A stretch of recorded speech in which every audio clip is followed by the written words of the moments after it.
प्रभु की स्तुति। आप इस चैनल को रोजाना सुनकर 1 साल में बाइबल पढ़ सकते हैं। Please subscribe and support. आज के बाइबल अध्याय। राजाओं का वृत्तांत पहला भाग अध्याय 21। राजाओं का वृत्तांत पहला भाग अध्याय 21। नाबोत की हत्या और ईश्वर का क्रोध। नाबोत नाम एक इजरायली की एक दाख की बारी शोमरोन के राजा अहाब के राजमंदिर के पास इजराइल में थी।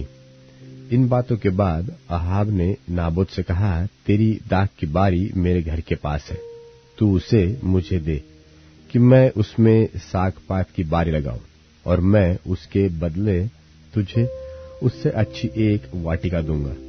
नहीं तो तेरी इच्छा हो तो मैं तुझे उसका मूल्य दे दूंगा। नाबोत ने अहाब से कहा, यहोवा न करे कि मैं अपने पुरखाओं का निज भाग तुझे दूं।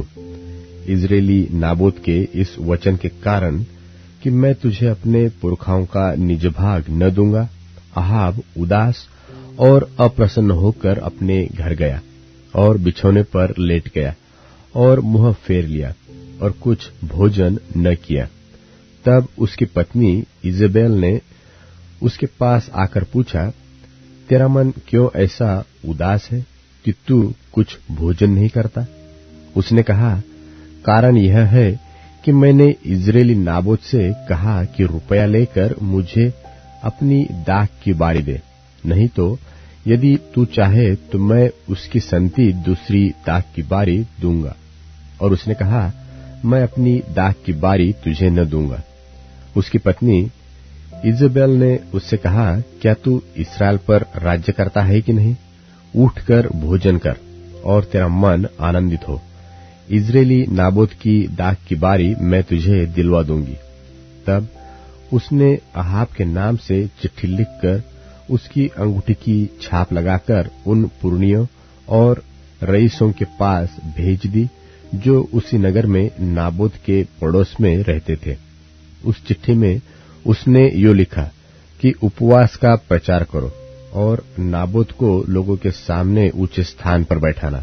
तब 2 नीच जनों को उसके सामने बैठाना जो साक्षी देकर उससे कहेंगे, तूने परमेश्वर और राजा दोनों की निंदा की।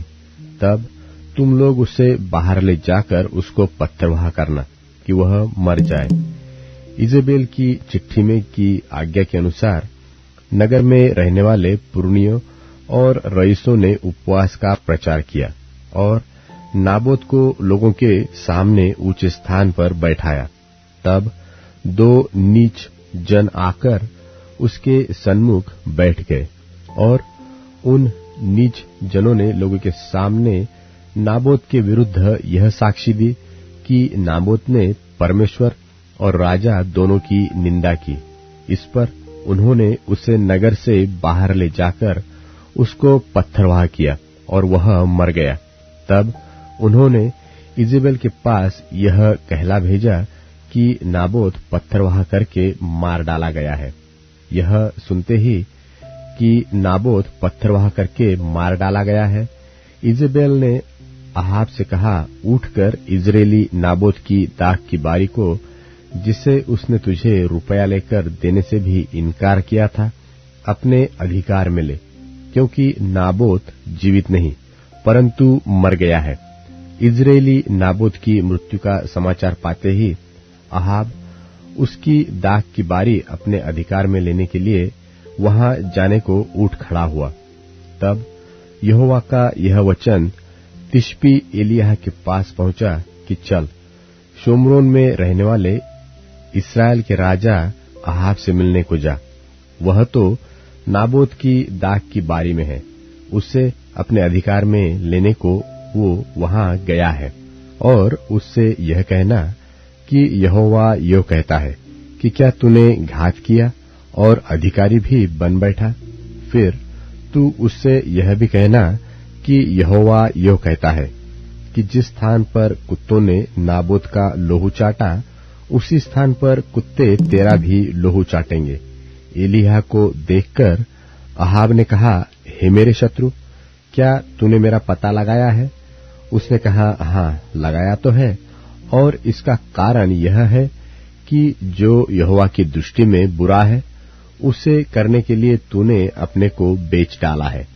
मैं तुझ पर ऐसी विपत्ति डालूंगा कि तुझे पूरी रीति से मिटा डालूंगा, और अहाब के घर के एक एक लड़के को, और क्या बंधुए क्या स्वाधीन, इस्राएल में हर एक रहने वाले को भी नाश कर डालूंगा।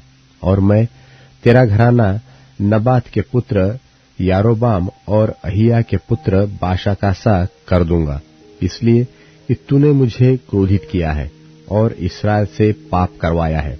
और इजेबेल के विषय में यहोवा यह कहता है कि इस्राएल के किले के पास कुत्ते इजेबेल को खा डालेंगे।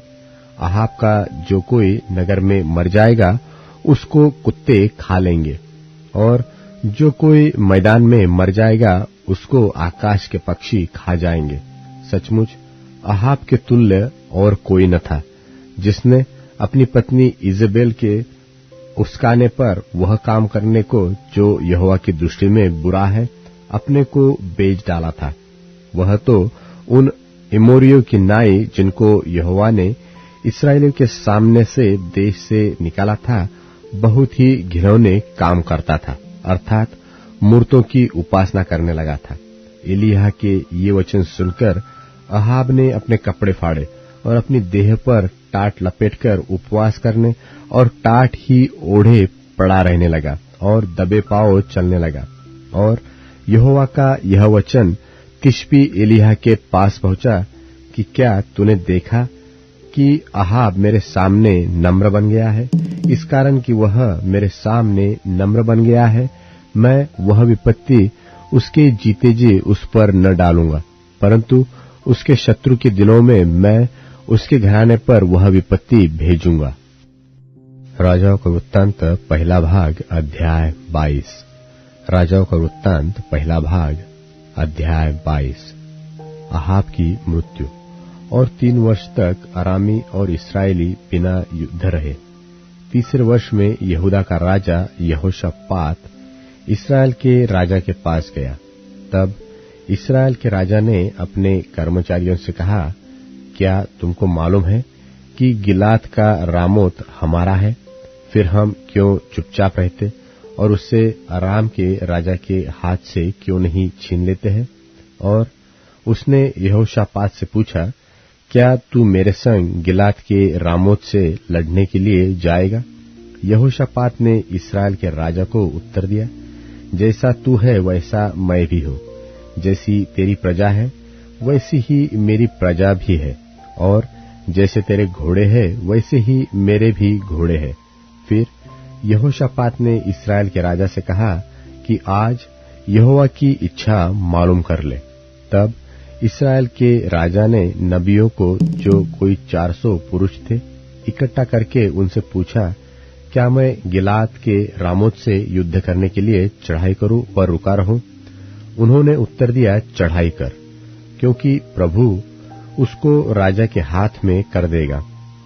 परंतु यहोशापात ने पूछा, क्या यहाँ यहोवा का और भी कोई नबी नहीं है जिससे हम पूछ ले? इस्राएल के राजा ने यहोशापात से कहा, हाँ, इमला का पुत्र मिकायाह एक पुरुष है और जिसके द्वारा हम यहोवा से पूछ सकते हैं, परंतु मैं उससे घृणा रखता हूँ, क्योंकि वह मेरे विषय कल्याण की नहीं वरन हानि की ही भविष्यवाणी करता है। यहोशापात ने कहा, राजा ऐसा न कहे। तब इस्राएल के राजा ने एक हाकिम को बुलवाकर कहा, इमला का पुत्र मिकायाह को फुर्ती से ले आ।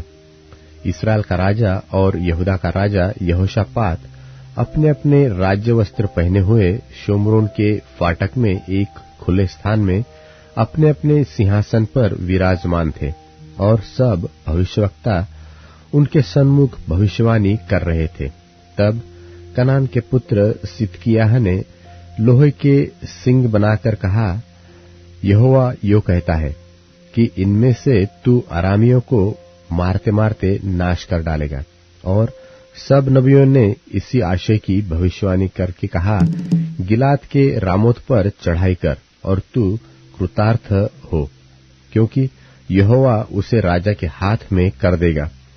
और जो दूत मिकायाह को बुलाने गया था, उसने उससे कहा, सुन, भविष्यवक्ता एक ही मुंह से राजा के विषय शुभ वचन कहते हैं, तो तेरी बातें उनकी सी हो, तू भी शुभ वचन कहना। मिकायाह ने कहा, यहोवा के जीवन की शपथ, जो कुछ यहोवा मुझसे कहे वही मैं कहूंगा। जब वह राजा के पास आया, तब राजा ने उससे पूछा, हे मिकायाह, क्या हम गिलाद के रामोत से युद्ध करने के लिए चढ़ाई करें व रुके रहे? उसने उसको उत्तर दिया, हाँ, चढ़ाई कर, और तू कृतार्थ हो, और यहोवा उसको राजा के हाथ में कर दे। राजा ने उससे कहा, मुझे कितनी बार तुझे शपथ धराकर चिताना होगा कि तू यहोवा का स्मरण करके मुझसे सच ही कह? मिकायाह ने कहा, मुझे समस्त इस्राएल बिना चरवाहे की भेड़ बकरियों की नाई पहाड़ों पर तीतर बीतर देख पड़ा, और यहोवा का यह वचन आया है कि वे तो अनाथ है, अतएव वे अपने अपने घर कुशल क्षेम से लौट जाए। तब इस्राएल के राजा ने यहोशापात से कहा, क्या मैंने तुझसे न कहा था कि वह मेरे विषय कल्याण की नहीं हानि ही की भविष्यवाणी करेगा? मिकायाह ने कहा, इस कारण तू यहोवा का यह वचन सुन। मुझे सिंहासन पर विराजमान यहोवा और उसके पास दाहिने बाएं खड़ी हुई स्वर्ग की समस्त सेना दिखाई दी है। तब यहोवा ने पूछा, अहाब को कौन ऐसा बहकाएगा कि वह गिलाद के रामों पर चढ़ाई करके खेत आए? तब किसी ने कुछ और किसी ने कुछ कहा। निदान एक आत्मा पास आकर यहोवा के सन्मुख खड़ी हुई और कहने लगी, मैं उसको बहकाऊंगी। यहोवा ने पूछा, किस उपाय से? उसने कहा, मैं जाकर उसके सब भविष्यवक्ताओं में बैठकर उनसे झूठ बुलवाऊंगी। यहोवा ने कहा, तेरा उसको बहकाना सुफल होगा, जाकर ऐसा ही कर। तो अब सुन, यहोवा ने तेरे इन सब भविष्यवक्ताओं के मुंह में एक झूठ बोलने वाली आत्मा पैठाई है, और यहोवा ने तेरे विषय हानि की बात कही है। तब कनान के पुत्र सिदकिय्याह ने मिकायाह के निकट जा उसके गाल पर थपेड़ा मारकर पूछा, यहोवा का आत्मा मुझे छोड़कर तुझसे बातें करने को किधर गया? मिकायाह ने कहा, जिस दिन तू छिपने के लिए कोठरी से कोठरी में भागेगा, तब तुझे बोध होगा। तब इस्राएल के राजा ने कहा, मिकायाह को नगर के हाकिम आमोन और योआश राजकुमार के पास ले जा, और उससे कह, राजा यो कहता है कि इसको बंदीगृह में डाल दो, और जब तक मैं कुशल से न आऊं तब तक इसे दुख की रोटी और पानी दिया करो। और मिकायाह ने कहा, यदि तू कभी कुशल से लौटे तो जान कि यहोवा ने मेरे द्वारा नहीं कहा। फिर उसने कहा, हे लोगों, तुम सब के सब सुन लो। तब इस्राएल के राजा और यहूदा के राजा यहोशापात दोनों ने गिलाद के रामोत पर चढ़ाई की, और इस्राएल के राजा ने यहोशापात से कहा, मैं तो भेष बदलकर युद्ध क्षेत्र में जाऊंगा, परंतु तू अपने ही वस्त्र पहने रहना। तब इस्राएल का राजा भेष बदलकर युद्ध क्षेत्र में गया, और अराम के राजा ने तो अपने रथों के 3200 प्रधानों को आज्ञा दी थी कि न तो छोटे से लड़ो और न बड़े से, केवल इस्राएल के राजा से युद्ध करो। तो जब रथों के प्रधानों ने यहोशापात को देखा, तब कहा, निश्चय इस्राएल का राजा वही है, और वे उसी से युद्ध करने को मुड़े। तब यहोशापात चिल्ला उठा, यह देखकर कि वह इस्राएल का राजा नहीं है। रथों के प्रधान उसका पीछा छोड़कर लौट गए। तब किसी ने अटकल से एक तीर चलाया, और वह इस्राएल के राजा के झिलम और निचले वस्त्र के बीच छेद कर लगा। तब उसने अपने सारथी से कहा, मैं घायल हो गया हूं, इसलिए बागडोर फेरकर मुझे सेना में से बाहर निकाल ले चल। और उस दिन युद्ध बढ़ता गया, और राजा अपने रथ में औरों के सहारे अरामियों के सन्मुख खड़ा रहा, और सांझ को मर गया, और उसके घाव का लोहू बहकर रथ के पौदान में भर गया। सूर्य डूबते हुए सेना ने यह पुकार हुई कि हर एक अपने अपने नगर और अपने अपने देश लौट जाए। जब राजा मर गया तब शोम्रोन को पहुंचाया गया और शोम्रोन में उसे मिट्टी दी गई। और यहोवा के वचन के अनुसार जब उसका रथ शोम्रोन के पोखरे में धोया गया तब कुत्तों ने उसका लोहू चाट लिया और वेश्याएं यही स्नान करती थी। अहाब के और सब काम जो उसने किए और हाथी दांत का जो भवन उसने बनाया और जो नगर उसने बसाए थे, यह सब क्या इस्राएली राजाओं के इतिहास की पुस्तक में नहीं लिखे हैं? निदान अहाब अपने पुरखाओं के संग सो गया और उसका पुत्र अहज्याह उसके स्थान पर राज्य करने लगा। यहोशापात का राज्य। इस्राएल के राजा अहाब के चौथे वर्ष में आसा का पुत्र यहोशापात यहूदा पर राज्य करने लगा। जब यहोशापात राज्य करने लगा तब वह 35 वर्ष का था और 25 वर्ष तक यरूशलेम में राज्य करता रहा। और उसकी माता का नाम अजूबा था, जो शिल्ही की बेटी थी, और उसकी चाल सब प्रकार से उसके पिता आसा की थी, अर्थात जो यहोवा की दृष्टि में ठीक है वही वह करता रहा और उससे कुछ न मुड़ा। तो भी ऊंचे स्थान ढाए न गए। प्रजा के लोग ऊंचे स्थानों पर उस समय भी बलि किया करते थे और धूप भी जलाया करते थे। यहोशापात ने इस्राएल के राजा से मेल किया और यहोशापात के काम और जो वीरता उसने दिखाई और उसने जो लड़ाइयां की, यह सब क्या यहूदा के राजाओं के इतिहास की पुस्तक में नहीं लिखा है? पुरुषगामियों में से जो उसके पिता आसा के दिनों में रह गए थे, उनको उसने देश में से नाश किया। उस समय एदोम में कोई राजा न था, एक नायब राजकाज का काम करता था। फिर यहोशापात ने तर्शीश के जहाज सोना लाने के लिए ओपीर जाने को बनवा लिए, परंतु एशोन गेबेर में टूट गए, इसलिए वहां न जा सके। तब अहाब के पुत्र अहज्या ने यहोशापात से कहा, मेरे जहाजियों को अपने जहाजियों के संग जहाजों में जाने दे। परंतु यहोशापात ने इनकार किया। निदान यहोशापात अपने पुरखाओं के संग सो गया और उसको उसके पुरखाओं के साथ उसके मूल पुरुष दाऊद के नगर में मिट्टी दी गई और उसका पुत्र यहोराम उसके स्थान पर राज्य करने लगा। अहज्याह का राज्य।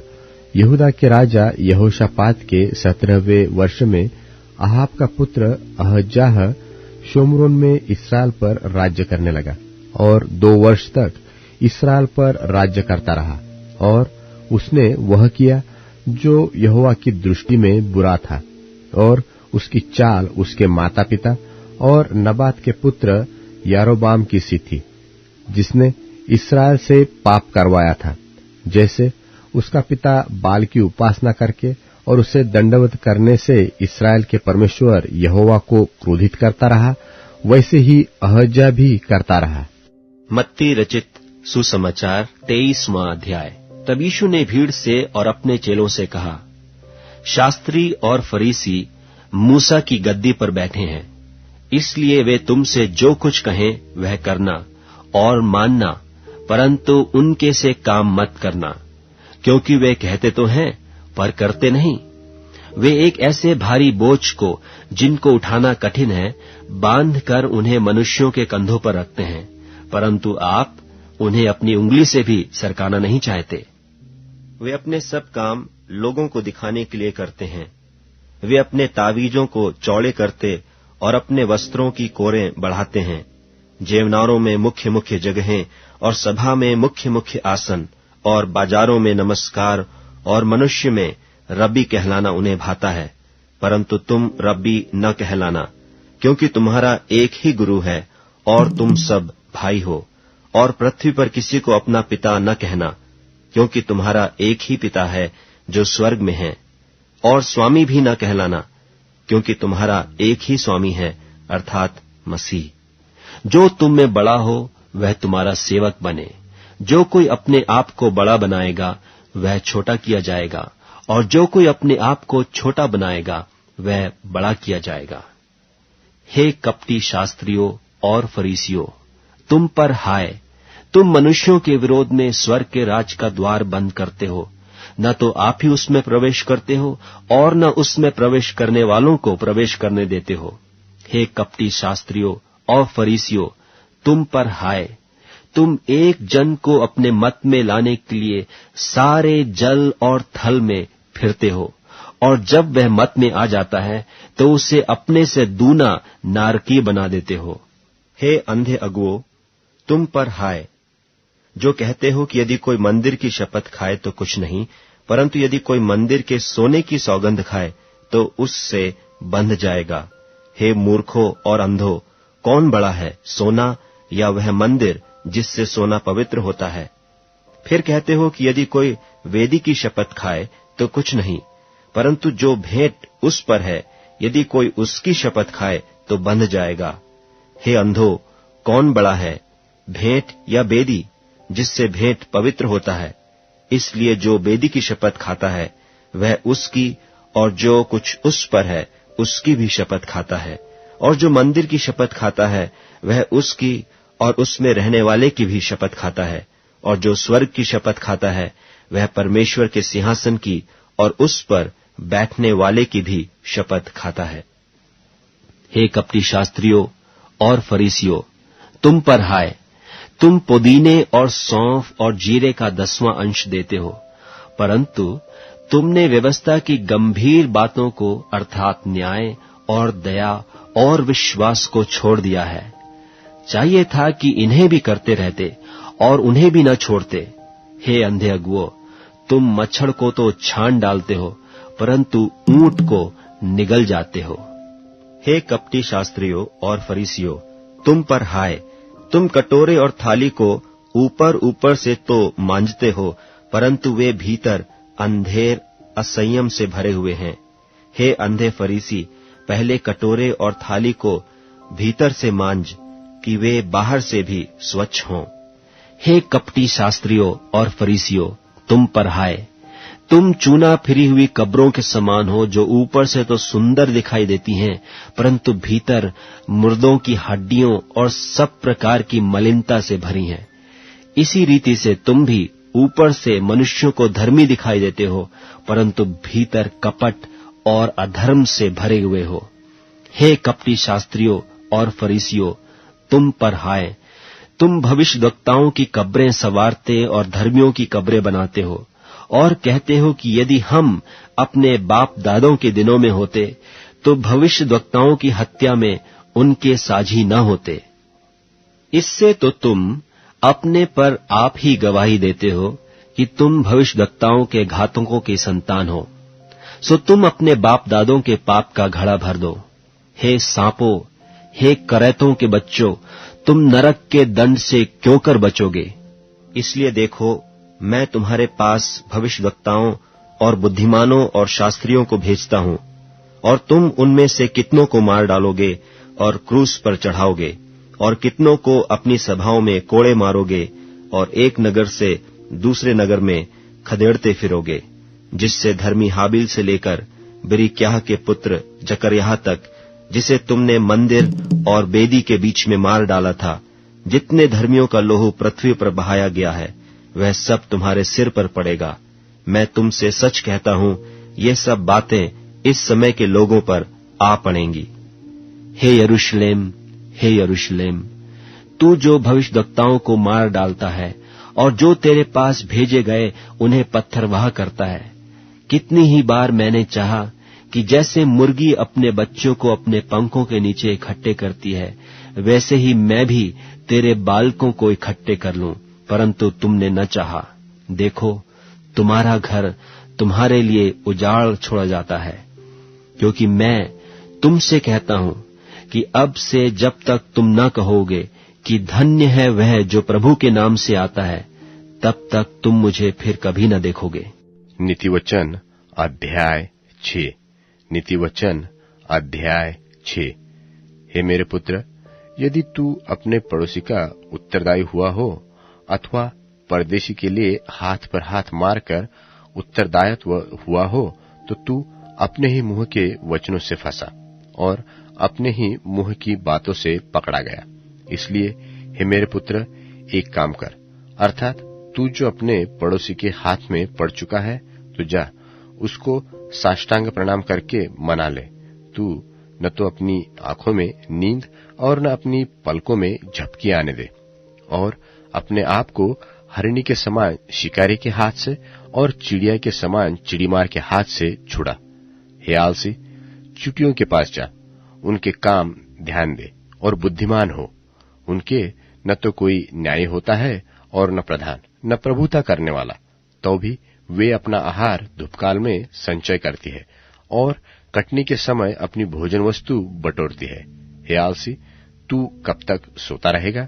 तेरी नींद कब टूटेगी?